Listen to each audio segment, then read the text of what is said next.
मी एक विषय किंवा एक एक कथा मला सांगायची असते, मी ते सांगायचा प्रयत्न करतो आणि ते जगण्यातले गुंते असतात. ते फिल्मचं कॉन्फ्लिक्ट म्हणून मी त्याला बघत नाही.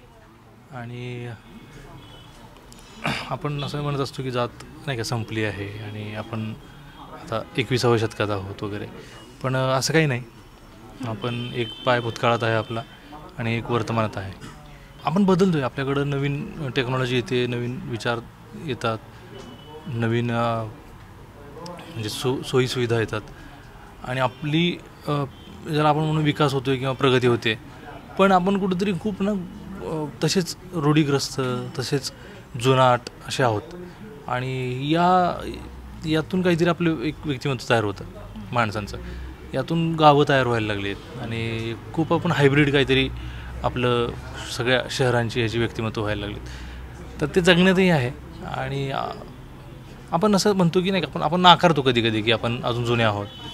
आपण आपल्यातलं जे अनिष्ट आहे ते अजूनही आहे, आपण हे नाकारत असतो. असं मी सतत मला हा प्रश्न विचारला जातो की फॅन्ड्री म्हणजे काय किंवा फॅन्ड्रीबद्दल काय सांगाल.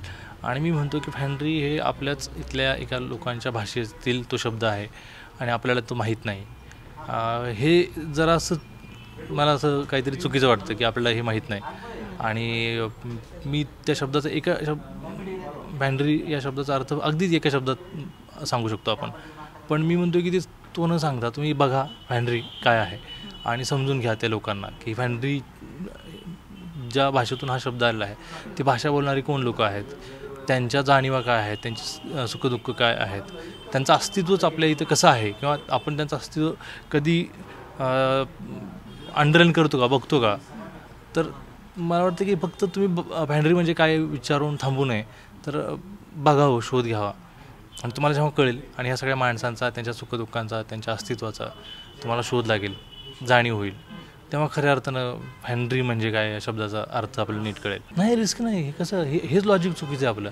आपण चित्रपट करतो, आपण नाटक नाही करत. आणि तुम्ही नाटकात बोलता म्हणजे आपण थंडीचे दिवस आहेत, आपण स्वेटर घालतो म्हणतो आज खूप थंडी आहे ना, आणि पुढे शेकोटी पेटलेली असते. तुम्ही स्वेटर घातला आहे, शेकोटी पेटली आहे आणि निसर्ग दिसतोय, त्याच्यावरून कळतं लोकांना की थंडीचे दिवस आहेत. किंवा ऊन पडलं आहे तर दिसतं ऊन लोकांना की ऊन आहे. मग तुम्ही तोंडाने सांगायची काय गरज आहे की अरे खूप ऊन आहे बरं का. हे आपल्याला खूप रिपिटेटिव्ह बोलायची सवय झाली, आपण समजूनच घेत नाही हे जगणं. म्हणून रिस्क उलटं मला त्या गोष्टींची वाटते. तुम्ही मूर्ख समजता का प्रेक्षकांना? त्यांना कळत नाही का? त्यांना सगळं कळतं. प्रेक्षक एका वेळेस 10 गोष्टी बघत असतात आणि माझं तर म्हणणं आहे की त्यांची भूक मोठी आहे आणि आपण त्यांना पुरवत नाही आणि त्यांना खूप कळतं. आणि आपण उगी कुठेतरी एखाद्या AC रूममध्ये बसतो, कुठेतरी एखाद्या बंद खोलीत बसतो आणि म्हणतो की प्रेक्षक जरासे नाही का, जरासे नासमज आहेत, त्यांना जरा नीट सोपं करून सांगू वगैरे. मला असं अजिबात वाटत नाही आणि ह्यात रिस्क वगैरे काहीच नाही. उलटं हीच खरी गोष्ट आहे की त्यांच्यासमोर आली पाहिजे. कदाचित तू म्हणतेस ते बरोबर आहे, विरोधाभास हे जगण्यातच आहे आणि तू ते बरोबर बोललीस. आणि आपण हा विरोधाभास तयार केलेला आहे आणि आपण तो नाकारतो.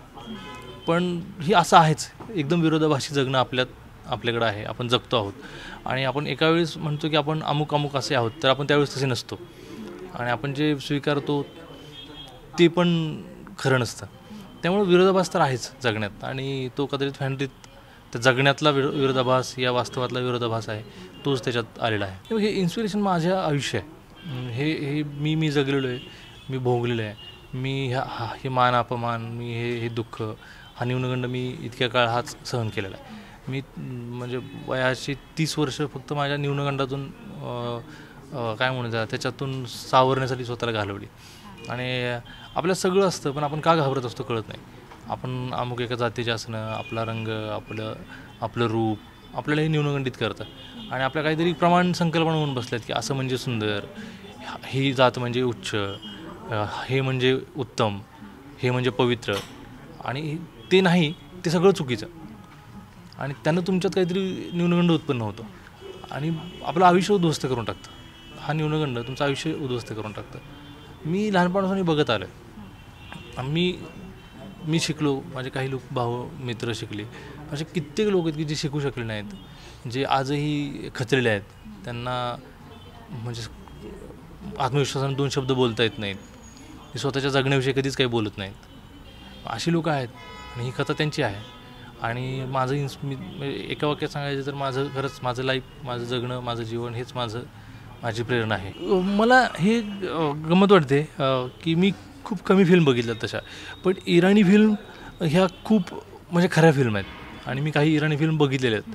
पण तुला सांगू का की मला हे असं खूप म्हणजे पहिल्यापासून वाटायचं की इतकं अवास्तव जगणं नसतं. नाट्य आहे. आता तू फॅन्ड्री बघताना तू हसलीस, म्हणजे मला माहिती आहे की प्रेक्षक मला प्रतिक्रिया देतात की आम्ही खूप हसलो, खूप रडलो, अस्वस्थ झालो, मजा आली आणि म्हणजे चकितही झालो. तर इतक्या साध्या गोष्टीत हे होऊ शकतं हे कदाचित फॅन्ड्रीनं सिद्ध केलं आहे की तुम्ही इतकी साधी गोष्ट आहे, इतके साधे लोक आहेत पण थ्रिल होतं. मला कित्येक लोकांनी सांगितलं की शेवटचा अर्धा तास 40 मिनटं आम्ही श्वास रोखून बसतो. हे जे चाललं हे म्हणजे खूप म्हणजे स्लो पॉयझनिंगसारखं काहीतरी घडत जातं आणि हे मलासुद्धा कळायचं. मला लहानपणापासून वाटायचं की यार ही साधी घटना पण ह्यात खूप इंटरेस्टिंग काहीतरी आहे. आणि मग मी पुढे जाऊन इराणी फिल्म बघितल्या तर त्यांना माझ्या ह्याला कुठेतरी बळकटी मिळाली. मी काही पाश्चात मी एक सिनेमा पॅराडोस नावाची फिल्म बघितली ती, मला तीही खूप आवडली ती. तर हे नाट्य म्हणतो ना याला म्हणजे खूप 2-4 बॉम्बस्फोट झाले, बलात्कार झाले, खून आणि रक्तपात झाला म्हणजेच काहीतरी नाट्य उभं राहतं असं काही नसतं. नाट्य उभं राहायला खूप साध्या साध्या घटना, तुमच्या मनातला कोलाहल तो सुद्धा म्हणजे तुम्हाला अस्वस्थ करून जाऊ शकतो. पण तुम्हाला तो दिसला पाहिजे आणि तुम्हाला तो चिमटीत पकडता आला पाहिजे.